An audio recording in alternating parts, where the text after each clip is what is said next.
Cluster B personality disorders are characterized by dramatic, overly emotional, and unpredictable thoughts and behavior.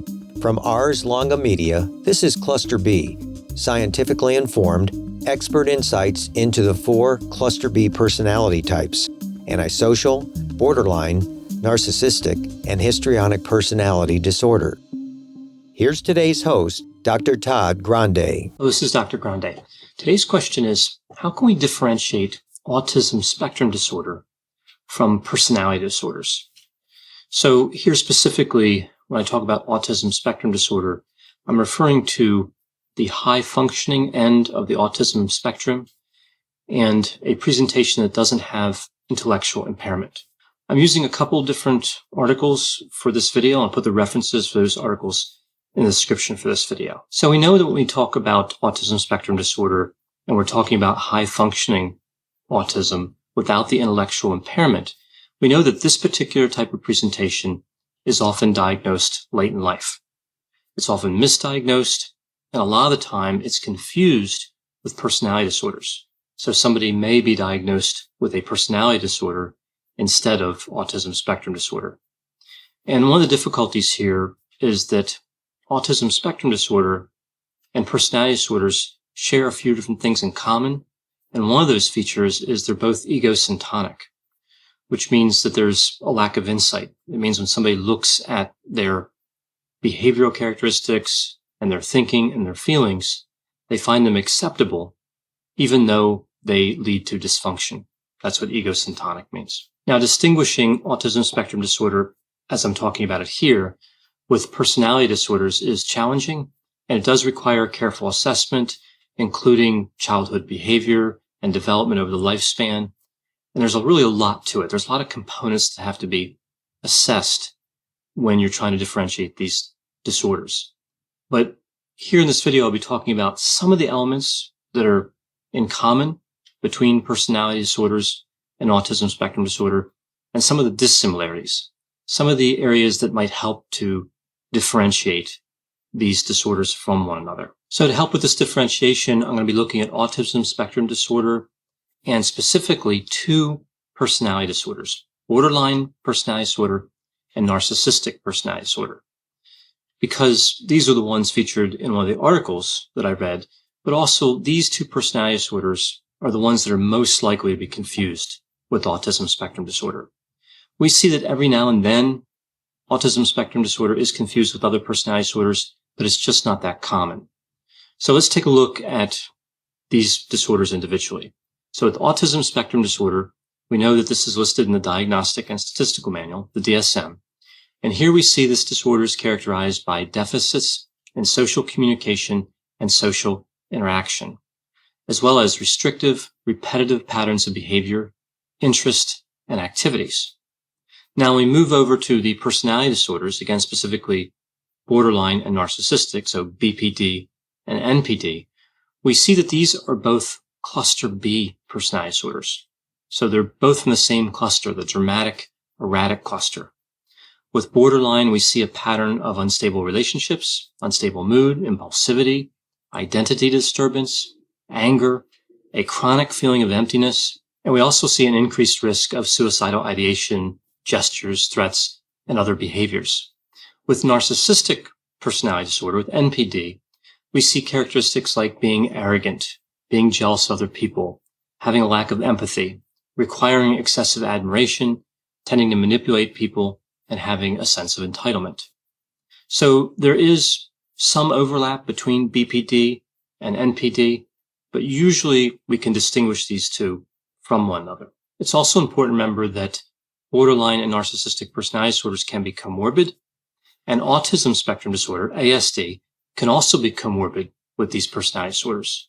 So just because somebody has a diagnosis of ASD doesn't mean that the personality disorders would be excluded. Somebody could have borderline and ASD, narcissistic and ASD, or all 3 of these disorders. Now, comorbid presentations are a little more complex when somebody has more than one disorder.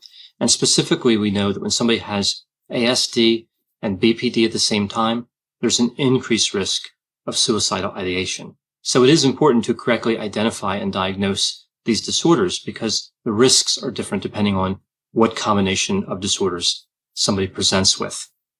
Now, if we look specifically at NPD and compare it to ASD and look at some of the similarities and dissimilarities, we see that individuals with NPD tend to focus predominantly on themselves.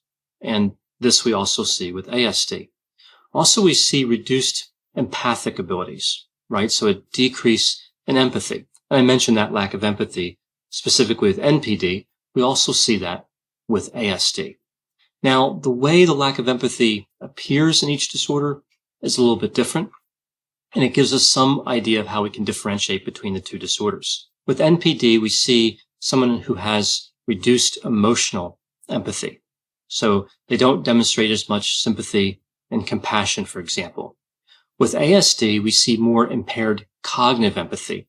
That is, a difficulty recognizing and defining emotional expressions in other people. Now, something else that's interesting about NPD is individuals with this disorder usually don't have difficulty identifying the feelings of others, but they're less interested in other people's mental states.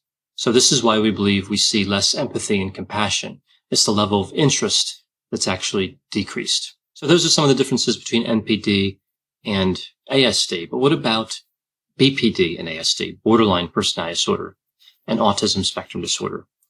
Well, here we see a lot of similarities. We see similar levels of social avoidance, callousness, restricted expressiveness, persistent difficulties in interpersonal relationships, and we also see intense anger in both of these disorders. There's another characteristic shared between these disorders as well. It's called systemizing.